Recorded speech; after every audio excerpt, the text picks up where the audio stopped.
Hi everybody and welcome back to another day of Matilda. It's getting good, isn't it?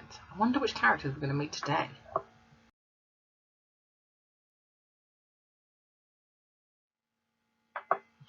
So today we are reading the next chapter, which is called The Ghost. This does sound intriguing. I wonder what it's going to be about. Do you think we're going to meet a ghost? Do you think it's another trick that Matilda's going to play? Ooh, do you know what? I can't wait. Let's get started.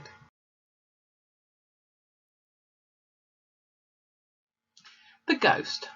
There was a comparative calm in the Woodward household for about a week after the superglued episode.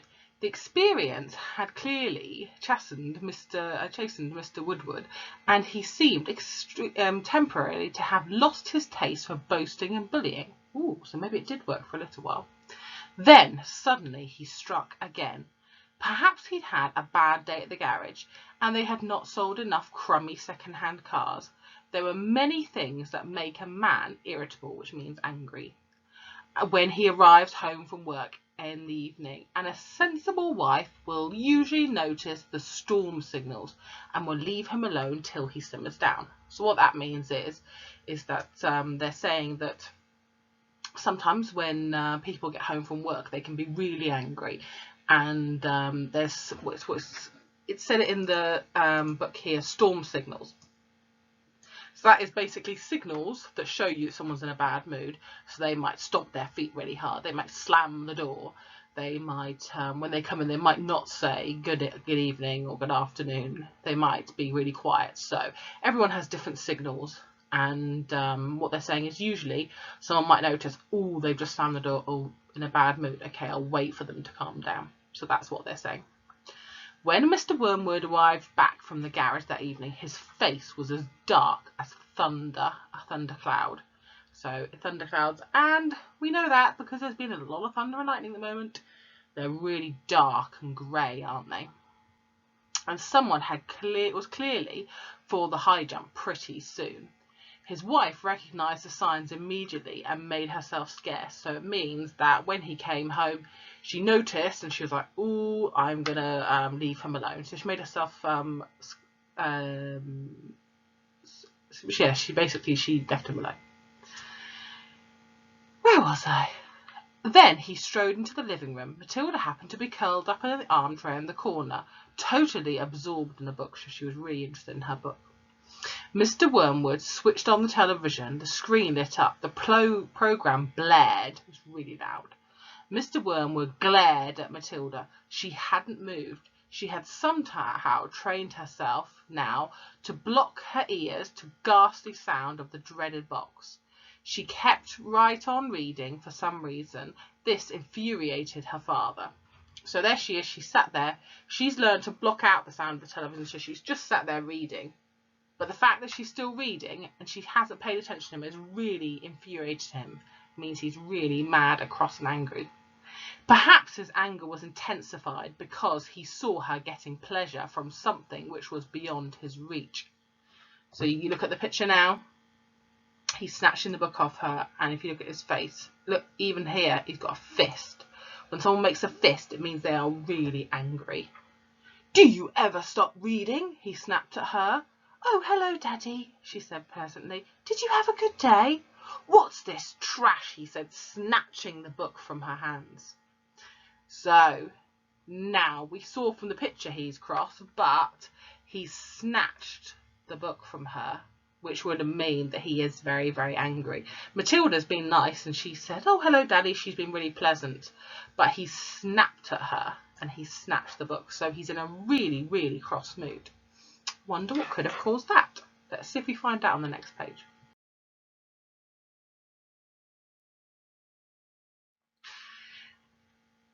"It isn't trash, Daddy. It's lovely. It's called The Red Pony. It's by John Steinbeck, an American writer. Why don't you try it? You'd love it." "Filth," said Mr. Woodworm. It's an American. It's certainly filth. They all write. That's what they all write about." "No, Daddy, it's beautiful. Honestly, it is. It's about..." So in the middle of her talking, if you see these three dots here, He's cut her off speaking. He's interrupted her. So that's why there's 3 dots.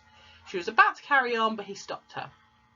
I don't want to know what it's about, Mr. Woodworm barked. I'm fed up with you reading. Anyway, go and find yourself something useful to do. With a frightening suddenness, he began ripping the pages out from the book in handfuls and throwing them in the waste paper basket. Matilda, she froze in horror. Her father kept going. There seemed little doubt that a man that felt some kind of jealousy. How dare she? She seemed to be saying, with each rip of the page, how dare she enjoyed reading books when he couldn't? How dare she? So what it's saying is that he's so furious that she's saying, oh, why don't you try reading it? Which is nice for her to say, but he's furious, saying, well, why would I enjoy it? That if she's enjoying it. So he's really, really cross with her. That's a library book, Matilda cried. It doesn't belong to me. I have to return it to Mrs. Phelps. Ooh, so now the cat is out of the bag, which means that she's actually said to him that she's going to the library. Then you'll have to buy another one, won't you? Her father said, still tearing the pages out. You have to save your pocket money until there's enough in the kitty to buy a new one for your precious Mrs. Phelps, won't you? With that, he dropped the now empty covers of the book into the basket and marched out of the room, leaving the telly blaring. Most children in Matilda's place would have burst into floods of tears. She didn't do this. She sat there very still and white and thoughtful. So why do you think her face will be all white? Because she's maybe a bit shocked. She seemed to know that neither crying nor sulking ever got her anyone anywhere. The only sensible thing to do was when you were attacked is, as Napoleon once said, to counterattack.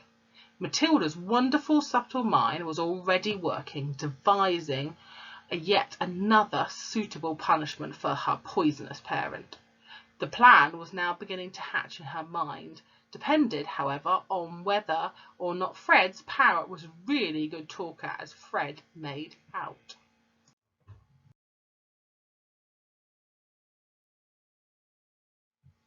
Fred was a friend of Matilda's. He was a small boy who lived, of 6, who lived around the corner from her. For days he had been going on about his great talking parrot that his father had given him.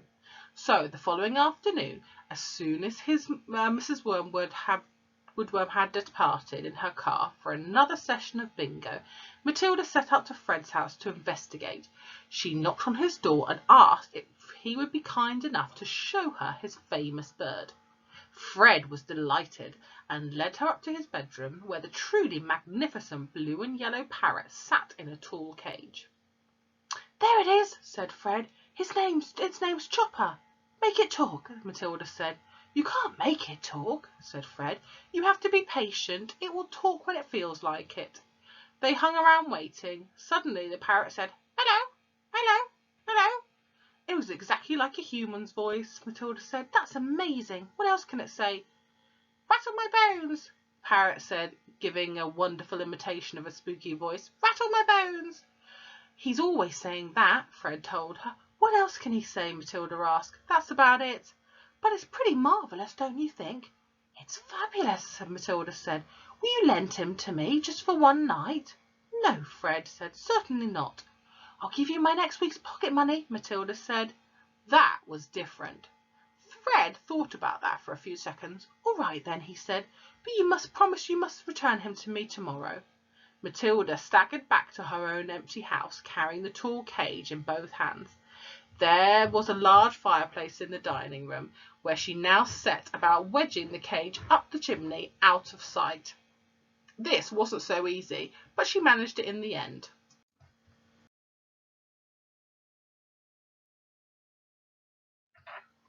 Hello, hello, hello, the bird called down to her. Hello, hello. Shut up, you nut, Matilda said. She went out to wash the soot off her hands. That evening, while the mother and father and brother and Matilda were having supper as usual in the living room, in the front of the television, a voice came out loud and clear from the dining room across the hall. Hello, hello, hello, it said. Harry, cried Mother, turning white. There's someone in the house. I heard a voice. So did I, the brothers said. Matilda jumped up and switched off the telly. Shh, she said. Listen. They all stopped eating and sat there very tense, listening. Hello, hello, hello, came another voice again. There it is, cried the brother. It's burglars, hissed the mother. They're in the dining room. I think they are, the father said, sitting tight. Then go and catch them, Harry, hissed the mother. Go and collar them red-handed. The father didn't move. He seemed in no hurry to dash off to be the hero. His face had turned grey, which means that he's probably feeling a little bit scared or worried or frightened. Yeah. Get on with it, hissed his mother. They're going to be probably after the silver. The husband wiped his lips nervously and with his napkin. Why don't we all go in together, he said. Come on then, the brother said. Come on, Mum. So they're all going into the dining room to see. Now, let's go back to what the title was, and it was called The Ghost. So I wonder if that might give you a clue. This is obviously Matilda's next trick, which I'm sure you worked out quite a long time ago.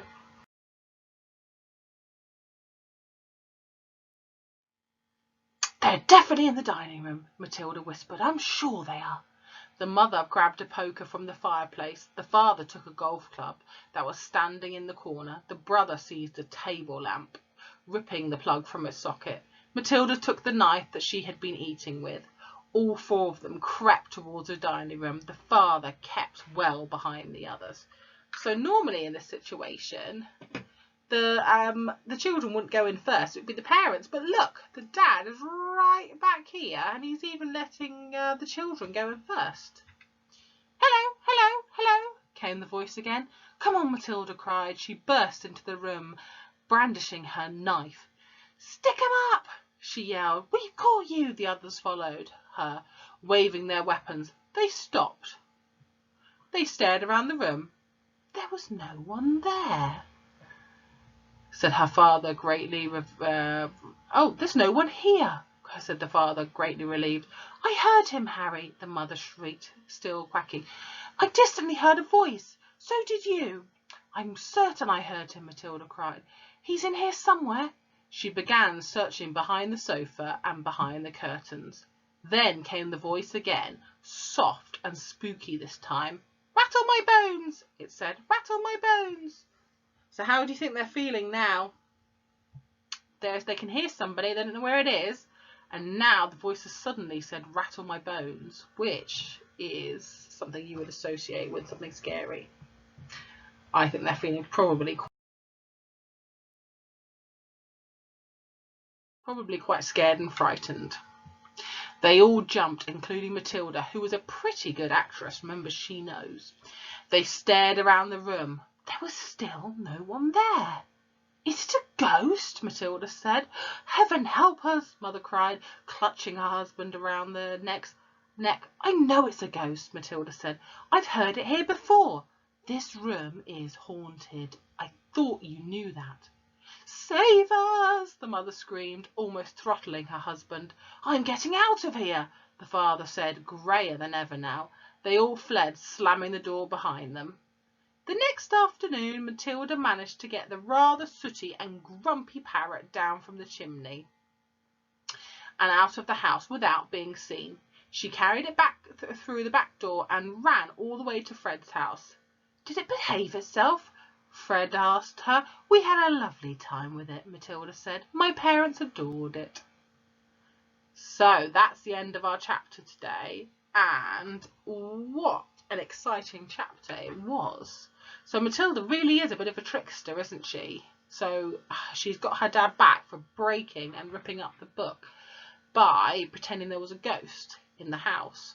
Now she's very clever because she's the one that went in first. She's the one that said, here at the top here, it's a ghost. So she's the one that said all these things. And she's even said, this room is haunted. So if she hadn't have said that, they might not have known what it is or where the sound was coming from. She's the one that said those things. She has planted a little seed in their brain that there might be a ghost in the house. And when she took the parrot back to Fred, She said the parrot had a lovely time and my parents adored it, which means my parents loved it. Which, of course, is quite funny because the parents didn't know it was there and they thought it was a ghost. So, again, Matilda is very, very clever, isn't she? Well, that's the end of our chapter today. I wonder what's going to happen in our chapter tomorrow. I wonder if Matilda's going to play any more tricks on her parents or maybe her brother this time. Well, thanks for listening and I'll see you tomorrow. Bye for now.